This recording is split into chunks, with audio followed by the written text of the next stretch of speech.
So, hello everyone. Today we will be learning about for of loop. It is a part of ES6 JavaScript which get introduced in 2015, or we can say it is an advanced part of for loop. For of loop is also used to iterate objects from iterable data structures, like we can iterate objects or we can get object values from arrays and strings, and we can also iterate values from objects. So let's just start. First of all, we will use it on arrays. Let us consider we have an array. Let ARR is equals to 1, 2, 3, 4, 5.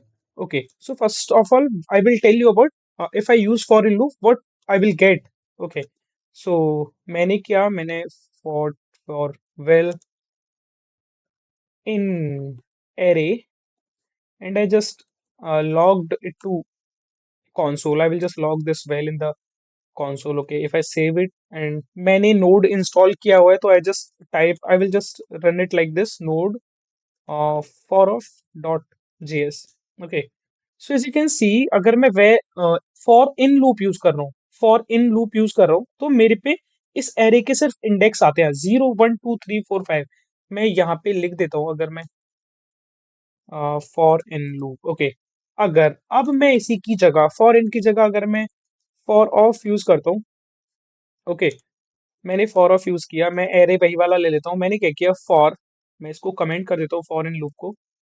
मैंने क्या किया, मैंने for well of array. Difference यही है, इनकी जगह आपको सिर्फ ऑफ लगाना है. मैंने क्या किया, अब हमने ये जो वेल है, हमने इसको लॉग करा दिया कंसोल में. मैंने इसको सेव किया और मैं यहाँ से फिर से वही कमांड रन कराई, तो देखो हमारे पास वैल्यूज आ गई 1 2 3 4 5. इस बार हमारे पास वैल्यूज आई हैं, उसकी एरे की हमारे पास वैल्यूज आई हैं. ओके, अगर मैं अब आपको बताऊं कि इस फॉर ऑफ लूप को ऑब्जेक्ट्स पे कैसे यूज करेंगे, जावास्क्रिप्ट के ऑब्जेक्ट्स पे कैसे यूज करेंगे. ओके, सो मैं क्या करूंगा, मैंने यहाँ पे एक ऑब्जेक्ट बना लिया. Let OBJ is equal to, मैं यहाँ पे एक ऑब्जेक्ट बना लेता हूँ. मैंने यहाँ पे num1 की वैल्यू दे दी 12. मैंने यहाँ पे num2 की वैल्यू दे दी, सॉरी, num2 की वैल्यू दे दी मैंने यहाँ पे 24. ओके, और मैं यहाँ पे num3 की वैल्यू देता हूँ 36. ओके, मैंने यहाँ पे ऑब्जेक्ट बना लिया. अब मुझे इन वैल्यूज को एक्सेस करना है. अगर मैं यहाँ पे सिंपल चलाऊंगा, मैंने यहाँ पे फॉर, जैसा अभी हम चलाते आए हैं, मैंने फॉर वेल ऑफ ओबीजे किया. ओके, और मैंने ये जो वेल जो है, मैं इसको भी कमेंट कर देता हूँ. अगर मैं अब क्या करूँ, मैं को लॉक कर देता हूँ वेल को. ठीक है, और मैं वापस से अपनी कमांड रन कराता हूँ मेरे टर्मिनल में. तो देखो यहाँ पे एक एरर आ जाता है ओबीजे, यानी कि हमारा जो ऑब्जेक्ट है, ये वाला जो ऑब्जेक्ट है, ओबीजे इज नॉट इटरेबल. तो मतलब हम इटरेट नहीं कर सकते फॉर ऑफ लूप की हेल्प से डायरेक्टली किसी भी ऑब्जेक्ट के वैल्यूज को. सो इसके लिए हमारे पास एक अलग तरीका होता है. मैं सबसे पहले आपको बताऊंगा कि हमारे पास ऑब्जेक्ट में तो होता है, ये हमारे पास दो है ना, num1 इज टू 12, num1 24. तो ये दो चीजें होती हैं. ये num1 जो है, ये तो हो गई हमारे पास की, और 12 ये होती है हमारे पास वैल्यू. तो इस चीज को, ये जो है हमारे पास, ये होता है हमारा की वैल्यू पेयर. मैं सबसे पहले आपको बताऊंगा कि हम वैल्यूज को, किसी भी ऑब्जेक्ट की वैल्यूज को कैसे गेट कर सकते हैं.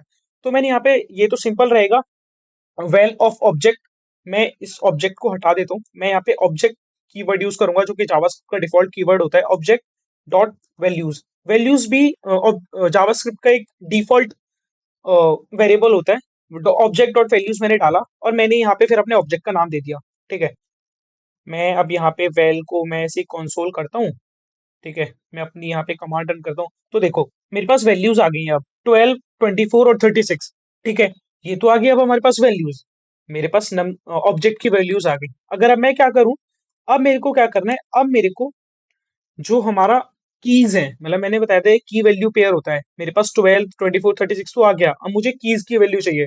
तो मैं कीज के लिए क्या करूंगा, मैं ना यहाँ पे पहले ये इसको हटा देता हूँ. मैं इसी में बता देता हूँ मैंने क्या किया. मैंने ये वेल को हटा के ना, मैंने यहाँ पे एक एरे ले लिया. पहले मैंने की कोई भी हमने दे दिया और वेल डाल दिया. ठीक है, वेल हमने लिख दिया. उसके बाद हम क्या करेंगे, जो हमारे पास ऑब्जेक्ट डॉट वैल्यूज है ना, हम बस वैल्यूज की जगह एंट्रीज डाल देंगे. ये भी जावास्क्रिप्ट का डिफॉल्ट वेरिएबल होता है ऑब्जेक्ट्स को यूज करने के लिए. ओके, इसके बाद मैं इसको सेव करूंगा, और मैंने यहाँ पे अभी, अगर मैं करूँ, हाँ तो देखो, अच्छा मैंने वैल को ही प्रिंट कराया हुआ है, वैल को लॉक कराया हुआ, तो वैल्यूज आ गई. और मैं अगर यहाँ पे की को प्रिंट करा दूंगा, तो मेरे पास मैंने सेव किया तो देखो मेरे पास की आ गई। ठीक है, अगर मैं क्या करूं, मैं यहाँ पे ऐसे करके देखता हूँ, I am just trying. Okay, मैंने यहाँ पे क्या किया, मैंने यहाँ पे की और वैल्यू, और मैं यहाँ पे डाल देता हूँ वेल। मैं इसको वेल को भी एंटर करा लेता हूँ। ओके, हाँ देखो आ गया, num1 12 num24 num2 24 num3 36।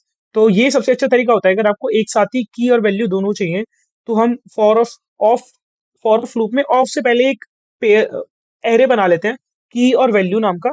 उसमें हम ऑब्जेक्ट डॉट एंट्रीज यूज करते हैं, और फिर उसमें अपना ऑब्जेक्ट का नाम डाल देते हैं और लॉक करा लेते हैं की और वैल्यू को। सो आज के लिए इतना ही। नेक्स्ट आने वाली वीडियोस में, अपकमिंग वीडियोस में हम ES6 के और सारे कॉन्सेप्ट्स को भी डिस्कस करेंगे। Thank you so much for watching.